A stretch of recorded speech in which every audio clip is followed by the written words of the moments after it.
Good morning students.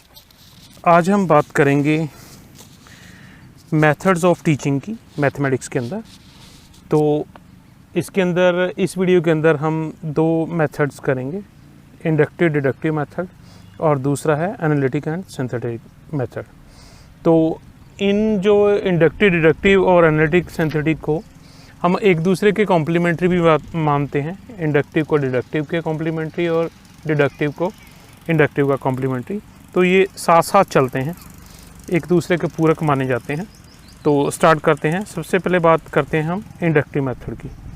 Inductive method होता क्या है, मीनिंग क्या है? मीनिंग इंडक्टिव का है टू इंड्यूस। इंड्यूस मीन्स कि रिलेशन ढूंढना साइंटिफिकली लॉजिकली। तो मीनिंग की बात करें तो to derive by reasoning, to lead something as a conclusion. Means कि अलग अलग तरीके से सीखते हैं, सोचते हैं, उसको ऑब्ज़र्व करते हैं और अल्टीमेटली एक फाइंड आउट करते हैं, एक प्रिंसिपल ड्रा आउट करते हैं कि ये इसके पीछे जो है वो जनरलाइज्ड मीनिंग है। तो जैसे यहाँ पे एग्जांपल में दिखाया गया है, ask student to draw a few sets of parallel lines, let them measure the alternate angles. तो एक तो पॉसिबिलिटी ये है। एक ज्योमेट्री के अंदर एक और एग्जांपल लेते हैं हम बच्चे को कह देते हैं कि एक ट्रायंगल बनाओ, एक क्लोज्ड जो है शेप बनाओ, ट्रायंगुलर शेप, उसके तीनों कोनों को जोड़ो और अल्टीमेटली तीनों कोनों का जोड़ जो है वो 180 डिग्री आता है। प्लेन के अंदर ईलर ज्योमेट्री के अंदर जो तीनों कोनों का जोड़ है वो 180 डिग्री आता है। तो अल्टीमेटली बच्चा क्या ड्राउट करता है, 2-3 बार जो ट्रायंगल है बनाता है, या इस जो वीडियो के अंदर इस स्लाइड के अंदर जो पैरेलल लाइंस हैं उनके ऊपर वो एक त्रिक रेखा जो लाइन लगाता है। तो उसके अंदर जो कोण है, चाहे वो शीर्षामुखी कोण है चाहे वो संगत कोण है, वो एक दूसरे के बराबर होते हैं। तो अल्टीमेटली वो क्या कर देता है, कंक्लूजन क्या निकालता है कि जो शीर्षामुखी कोण है, जो एंगल्स हैं, रिफ्लेक्टिव एंगल्स हैं, वो एक दूसरे के बराबर हैं। तो फर्दर बात करते हैं कि इसके फ़ायदे क्या क्या हैं, इसके मेरिट्स क्या हैं और डीमेरिट्स।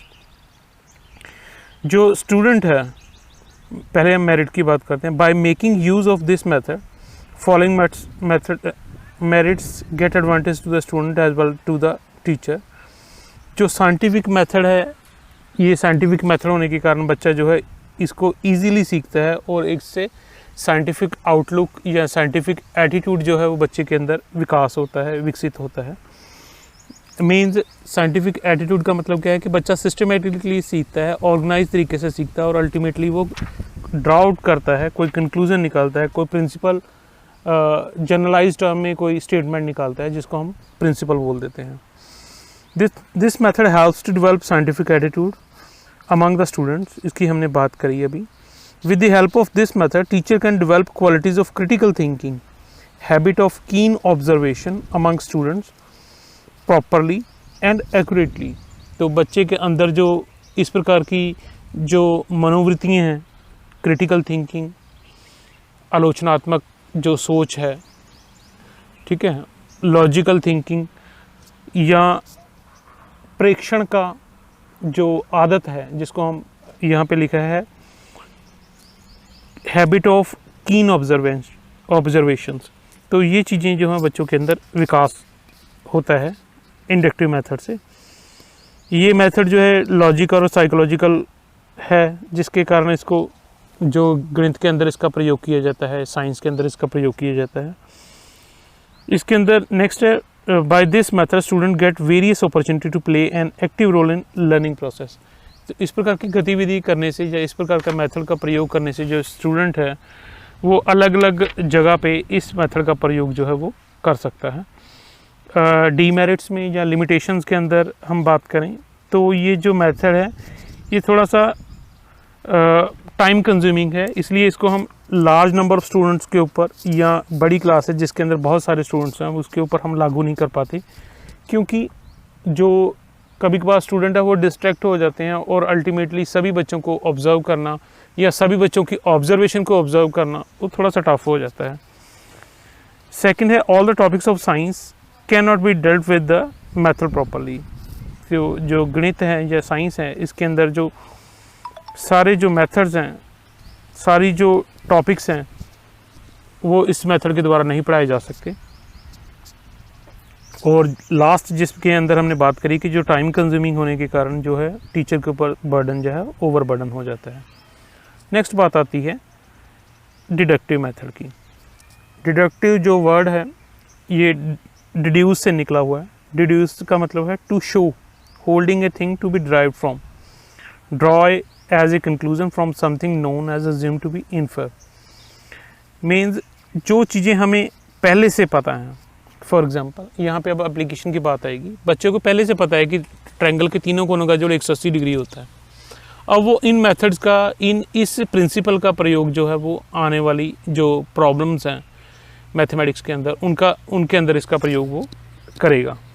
जैसे यहाँ पे एग्जांपल ली है, facts like sum of angle is 180 degree and the solve the problem related to the given facts.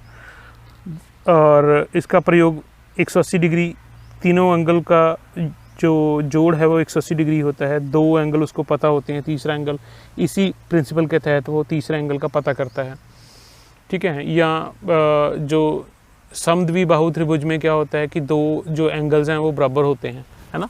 तो जब दो एंगल बराबर हैं और कोई त्रिभुज जो हो समकोण त्रिभुज है, समद्विबाहु त्रिभुज है, तो उसके अंदर क्या है कि एक कोण तो 90 डिग्री का हो गया। जो समद्विबाहु है इट मीन्स उसके दो कोण जो हैं वो बराबर होंगे।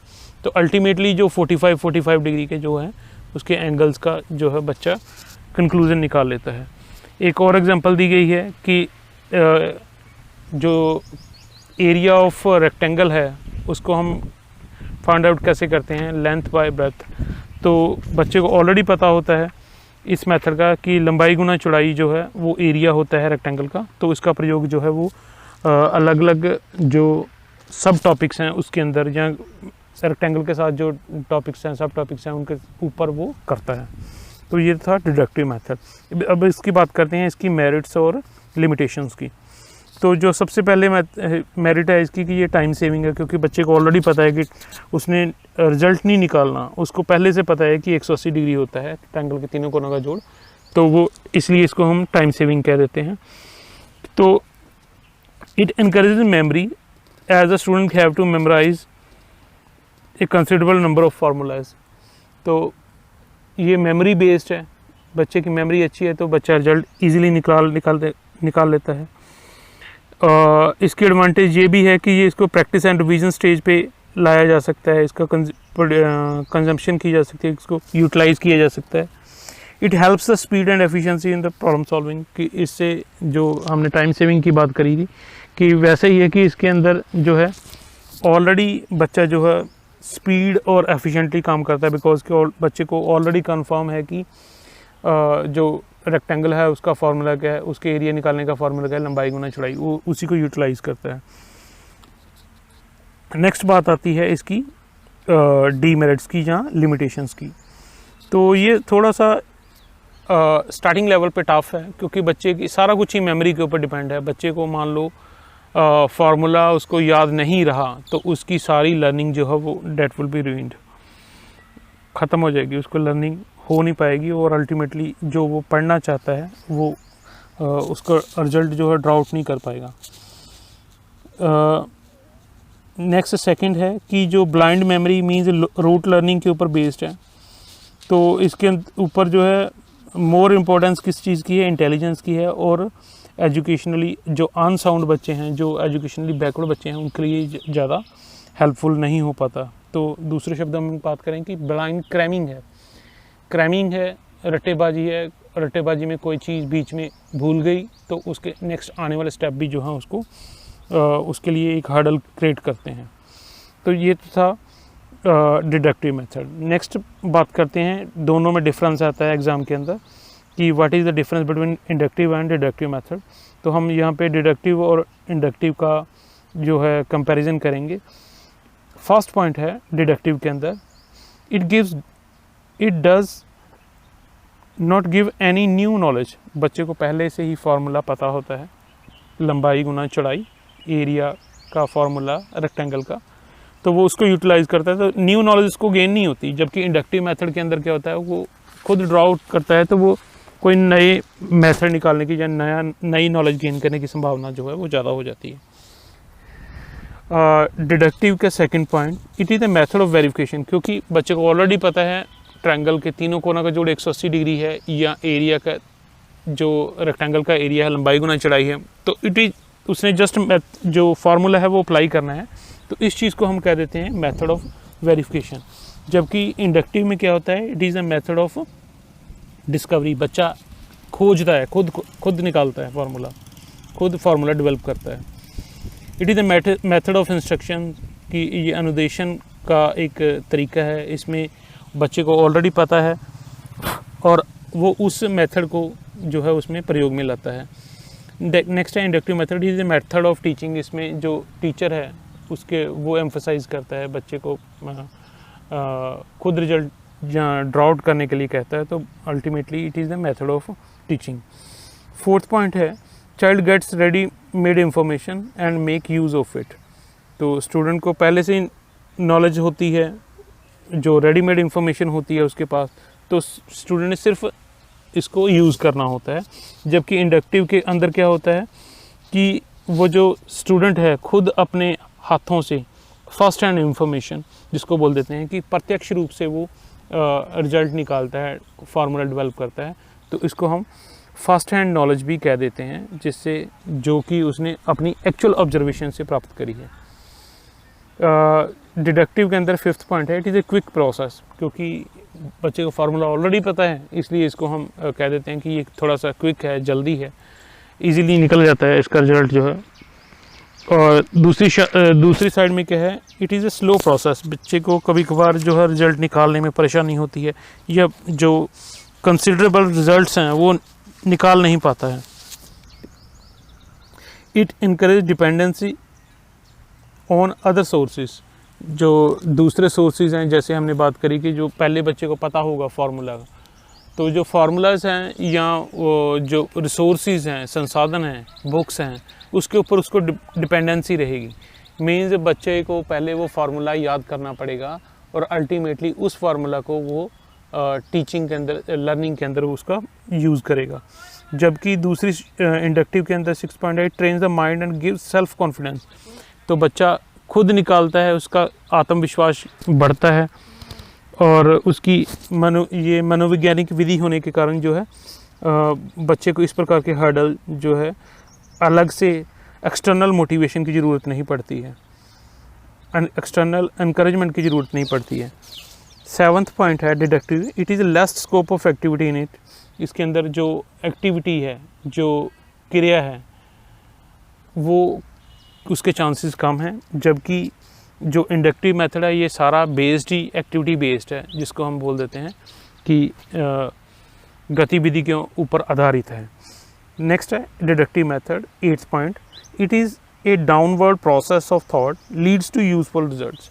डाउनवर्ड इसलिए बोला है क्योंकि ये जनरलाइज टर्म्स है। जनरलाइज टर्म मीन्स फार्मूला से हम उसको जैसे हम बोल देते हैं कि known to unknown, known means ज्ञान से अज्ञान, ठीक है। तो बच्चे को ऑलरेडी फार्मूला पता है और अल्टीमेटली वो उसका प्रयोग कर रहा है, और इसलिए इसको हम डाउनवर्ड मेथड बोल देते हैं। जबकि इंडक्टिव के अंदर 8th पॉइंट में it is the upward process, thought leads to principle, तो बच्चा जो है उसको कुछ नहीं पता, अज्ञान जो क्या कहते हैं अननोन टू नॉन है, हिंदी में बोल देते हैं इसको विशेष से सामान्य की ओर या स्थूल से सूक्ष्म की ओर, ठीक है। तो ये तो था हमारा इंडक्टिव और डिडक्टिव मेथड। आई होप कि ये आपको समझ लग गया होगा, दोनों के डिफरेंस से ज़्यादा चीज़ें क्लियर हो गई होंगी। नेक्स्ट बात आती है नेक्स्ट मेथड की, analytic and synthetic method. Analytic का मीनिंग क्या होता है, ब्रेकअप, मीन्स जो प्रॉब्लम है उसको उसके छोटे छोटे पार्ट्स में, जो उसके कॉम्बिनेशंस हैं उसके अंदर उसको एनालाइज कर देना या उसको ब्रेकअप कर देना प्रॉब्लम को।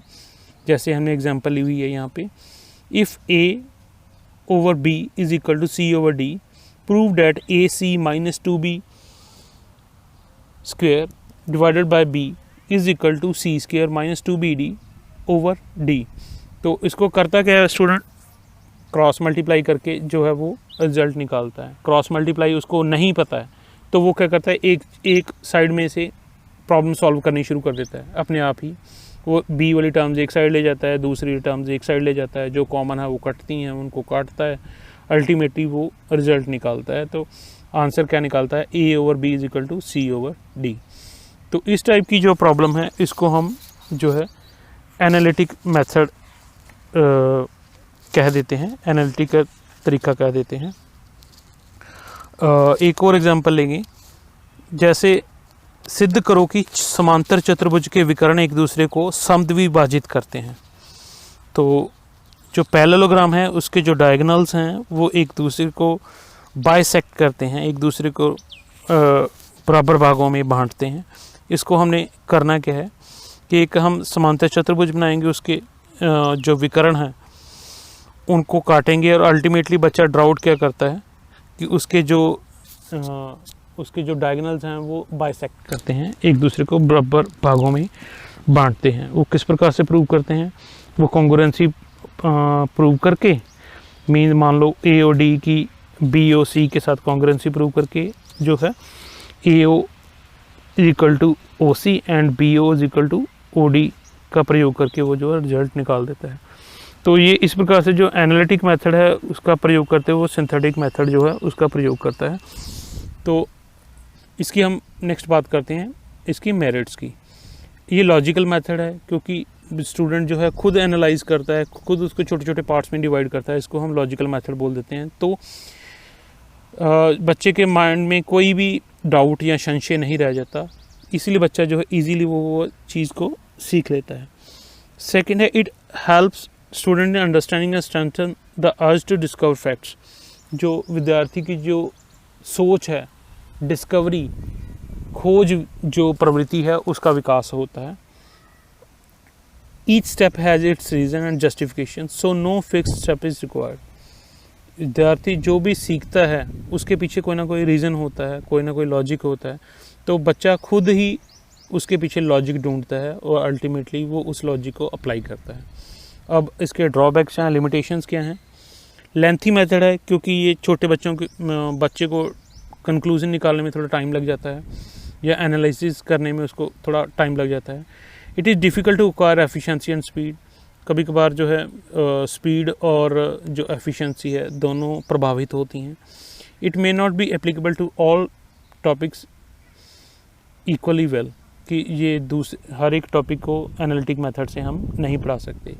नेक्स्ट बात आती है सिंथेटिक मेथड। सिंथेटिक मतलब क्या होता है कि सिंथेसाइज करना, मींस ये एनालिटिक का बिल्कुल ऑपोजिट है। अब एनालिटिक में हमने बात करी थी कि किसी प्रॉब्लम को हमने ब्रेकअप करना है, उस प्रॉब्लम को छोटे छोटे उसके कॉन्स्टिट्यूएंट जो स्टेप्स हैं उसके अंदर बांटना है। लेकिन सिंथेटिक मेथड में क्या है कि उनको इकट्ठा कर देते हैं। इकट्ठा करते हैं मींस उसको जोड़ते हैं। तो इसको हम ये भी कह देते हैं कि it is in this method smaller constituent और parts of a thing are combined, so it gives something new. तो जो बच्चे ने रिजल्ट निकालना है वो सिंथेटिक के हिसाब से निकाल देता है, इकट्ठे करके निकालता है। तो इसमें क्या बात आती है कि जो बच्चा है वो नोन टू अननोन जाता है, जो उसको नहीं पता है उसकी तरफ से लेके जो उसको पता है उससे अननोन की तरफ, जो उसको अज्ञानता की तरफ जाता है। Here the start is always made from the hypothesis and not with the conclusion in analytic method। तो इसके अंदर जो स्टार्ट है वो परिकल्पना से शुरू होता है, और जैसा कि एनालिटिक में क्या होता था कि परिकल्पना कोई नहीं होती थी, वो अल्टीमेटली उसको प्रॉब्लम को तोड़ता हुआ उसका रिजल्ट निकालता था। जबकि सिंथेटिक मेथड में उसकी अजम्पशन ऑलरेडी है, ऑलरेडी उसने परिकल्पना की हुई है और उस परिकल्पना के बेसिस पे वो आगे बढ़ता है। एग्जांपल दी हुई है A/B = C/D। तो जो प्रूव करना है बच्चे को ऑलरेडी पता है कि हमने प्रूव कैसे करना है। बच्चे को ऑलरेडी पता है कि क्रॉस मल्टीप्लाई करेंगे या फार्मूला जो है उसको अप्लाई करेंगे, तो अल्टीमेटली जो रिज़ल्ट है AC - 2B/B AC - 2B² is equal to c minus c square minus 2BD upon d जो है वो प्रूव करता है। तो ये बिल्कुल एनालिटिक के उल्टा है। नेक्स्ट बात आती है इसकी मेरिट्स और डीमेरिट्स की। मेरिट में क्या बात आती है कि ये मेमोरी बेस्ड मेथड है, तो उसको हम ये भी कह देते हैं कि ये शॉर्ट मेथड है, लेकिन मेमोरी के ऊपर बेस्ड है सारा कुछ। It suit the teacher and it follows the same process as given in the textbook. तो ये टीचर के लिए उपयोगी मेथड ज़्यादा माना जाता है as comparative to the student. Next आती है बात सिंथेटिक मेथड की लिमिटेशंस की। It is not a psychological method, क्योंकि ये सारा कुछ जो है मेमोरी बेस्ड है, रूट लर्निंग के ऊपर बेस्ड है। There is a scope of forgetting, भूलने की संभावना है। पैसिव लिसनर्स और जो क्रैमिंग है उसको इनकरेज किया जाता है, रट्टेबाजी को जो है प्रमोट किया जाता है। जो बच्चे के अंदर कॉन्फिडेंस जो है वो डेवलप नहीं हो पाता, लैकिंग ऑफ सेल्फ कॉन्फिडेंस जो है वो उसको प्रमोट करता है। डिस्कवरी या खोज प्रवृत्ति का विकास नहीं हो पाता है।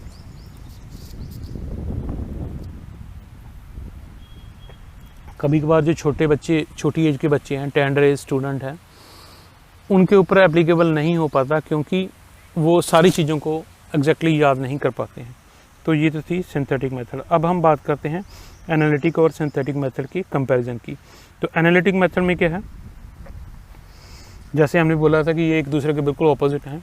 एनालिसिस में क्या होता है, breaking up into smaller element, जबकि सिंथेटिक में क्या होता है, building up a separate element and their combination.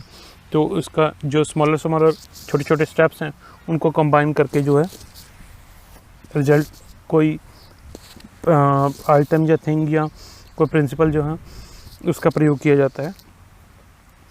It proceed from unknown to the known facts, क्योंकि बच्चे को पहले नहीं पता होता है कि अल्टीमेटली रिजल्ट क्या निकलेगा, जबकि सिंथेटिक मेथड में उसको पहले से ही पता है कि इस चीज़ का मैंने प्रयोग करना है, इसको मैं क्रॉस मल्टीप्लाई करूँगा तो ये रिजल्ट निकलाएगा। ठीक है। It is a method of discovery, इसको हम एनालिटिक के अंदर थर्ड पॉइंट के अंदर इसको डिस्कवरी बेस्ड मेथड भी बोल देते हैं, या मेथड ऑफ डिस्कवरी भी बोल देते हैं, खोज विधि के ऊपर आधारित भी बोल देते हैं। जबकि सिंथेटिक मेथड में ये इसको मेथड ऑफ प्रेजेंटेशन बोल देते हैं, जो ऑलरेडी डिस्कवर्ड है उसको बच्चा यूटिलाइज कर रहा है। It is the process of thinking, explore करता है। जबकि सिंथेटिक मेथड जो है it is the product of thought, बच्चे की जो सोच है, बच्चे की जो क्रैमिंग है उसके ऊपर बेस्ड है।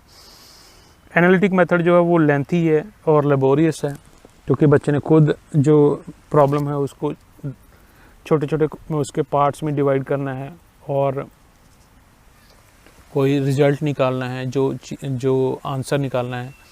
जबकि सिंथेटिक मेथड में जो है उसको पहले से पता है कि ये फार्मूला अप्लाई करना है, ये मेथड अप्लाई करना है, तो इसलिए इसको शॉर्ट एंड कंसाइज बोल देते हैं। नेक्स्ट है 6th पॉइंट है, इट पुल्स अपार्ट और breaks up the statement under solution. जो प्रॉब्लम है उसको वो उसके जो सब पार्ट्स हैं उसको उसके अंदर ब्रेकअप करता है, उसको तोड़ता है। जबकि सिंथेसाइज में कहता है कि वो जो ऑलरेडी फैक्ट्स हैं, जो ऑलरेडी उसने सिंथेसाइज किया हुआ, उन फैक्ट्स को वो जो है वो सिंथेसाइज करता है, इकट्ठा करता है। It can be rediscovered analytic method के थ्रू, जबकि सिंथेटिक मेथड क्या है कि once forgotten it can not be record, कि मेमोरी में एक चीज़ भी क्लिक गलत हो गया, मीन एक चीज़ आप भूल गए, एक पॉइंट भूल गए, तो अल्टीमेटली आपका जो रिज़ल्ट है वो फ्रूटफुल नहीं रहेगा। It is slow round about the involve trial and error, कभी कभार जो है ट्रायल एंड एरर का प्रयोग करते हैं इसके अंदर, तो इसलिए इसको स्लो भी मेथड बोल दिया जाता है, जहाँ धीमी गति से चलने वाला मेथड बोल देते हैं। जबकि सिंथेटिक में क्या है कि इट इज़ ए क्विक, जैसे कि हमने वहाँ पे 4th पॉइंट के अंदर करा था। It answer satisfactorily in question that may arise in the mind of people. तो जो स्टूडेंट के माइंड के अंदर जो प्रश्न हैं, जो लॉजिक्स हैं, उसके पीछे रीजंस हैं, वो बच्चा खुद ड्रा आउट करता है। तो बच्चे की जो थॉट प्रोसेस है उसका आंसर बच्चा खुद ही दे पाता है, इतना को कॉन्फिडेंस या इतना को लॉजिकल बेस्ड होता है। जबकि सिंथेटिक मेथड में क्या होता है कि उसको उसने सिर्फ क्रैमिंग की हुई है कि इसको ऐसे करेंगे, इसको ऐसे करेंगे और अल्टीमेटली रिजल्ट निकाल देंगे। तो ये जो डाउट है बच्चे के माइंड के अंदर वो डिससेटिस्फाइड रह जाते हैं। तो दूसरे शब्दों में कह देते हैं it does not satisfy doubts and question arising in the mind of the learner. Next है 10th point, it is a general method, it is a method for thinker and discover. तो इसको हम साधारण या सामान्य विधि बोल देते हैं, जिसके अंदर जो थिंकर है, जो डिस्कवरर है, जो डिस्कवरी सेंस ऑफ डिस्कवरी जो है बच्चे के अंदर, हैबिट ऑफ डिस्कवरी जो है वो डेवलप करते हैं। तो जबकि सिंथेटिक मेथड को एक डिवाइस माना गया है जिसके अंदर विद्यार्थी को एक क्रैमर माना गया है, क्रैमिंग रट्टेबाज माना गया है, और अल्टीमेटली वो उस रट्टेबाजी का प्रयोग जो है वो टीचिंग लर्निंग जो लर्निंग प्रोसेस है उसके अंदर वो करता है। नेक्स्ट है last point 11th, student can recall and reconstruct. जैसे हमने 7th पॉइंट के अंदर करा था कि रीडिस्कवर की जब उसको भूल जाए वो दोबारा से उसको प्रयोग में ला सकता है कि अल्टीमेटली ये रिज़ल्ट निकला था और अल्टीमेटली वो रिज़ल्ट वो फाइंड आउट कर लेता है। जबकि सिंथेटिक मेथड में क्या है कि कभी कभार स्टूडेंट की एज के कारण या भूलने के कारण, मेमोरी के कारण जो बच्चा जो है वो इजीली रिकॉल नहीं कर पाता और जो स्टेप्स हैं उनको रिकंस्ट्रक्ट नहीं कर पाता। तो ये तो था हमारा एनालिटिक और सिंथेटिक मेथड। मेरे ख्याल से आपको समझ लग गया होगा। नेक्स्ट, इस एनालिटिक और सिंथेटिक मेथड के जो क्वेश्चंस हैं बीएड के अंदर किस प्रकार से आते हैं, तो नेक्स्ट एक्सरसाइज की बात करते हैं। सबसे पहले है कि क्वेश्चन जो है ये आपको 16 नंबर के अंदर किस प्रकार से discuss briefly inductive deductive method for teaching mathematics. तो इस क्वेश्चन के अंदर या इस टाइप के क्वेश्चन के अंदर आप बात क्या करोगे, पहले तो इंडक्टिव मेथड बताओगे, फिर डिडक्टिव मेथड बताओगे, मेरिट्स डीमेरिट्स दोनों की बताओगे और अल्टीमेटली इनका कंक्लूजन निकालोगे, इनका जो कंपैरिजन है वो करोगे। इसी प्रकार से जो दूसरा था एनालिटिक सिंथेटिक का, उसका भी ऐसे करोगे। एनालिटिक और सिंथेटिक मेथड को इंडिविजुअली बताओगे, बताते हुए आप बात करोगे इनकी मेरिट्स डीमेरिट्स के साथ साथ अल्टीमेटली इनका कंपैरिजन। ठीक है, तो कभी कभार ये क्वेश्चन है ये शॉर्ट फॉर्म में आ जाता है, तो सिर्फ डिफरेंस पूछ लेता है कि what is the difference between inductive deductive method. इसी प्रकार से क्वेश्चन सेकंड क्वेश्चन बनता है शॉर्ट नोट के अंदर, difference between analytic and synthetic method. ठीक है, तो नॉर्मली जो फर्स्ट 2 क्वेश्चंस हैं ये 16 नंबर के आते हैं बीएड के सिलेबस के अंदर, एग्ज़ाम के अंदर, और जो शॉर्ट आंसर है ये जो ए एंड बी पार्ट है जैसे दिखाया हुआ है यहाँ पे, तो ये इस टाइप के जो क्वेश्चन है वो 8 नंबर के अंदर आपको क्वेश्चन पेपर के अंदर मिलेंगे। आई होप कि आपको समझ लग गया होगा एनालिटिक और सिंथेटिक मेथड और inductive and deductive method. Thank you.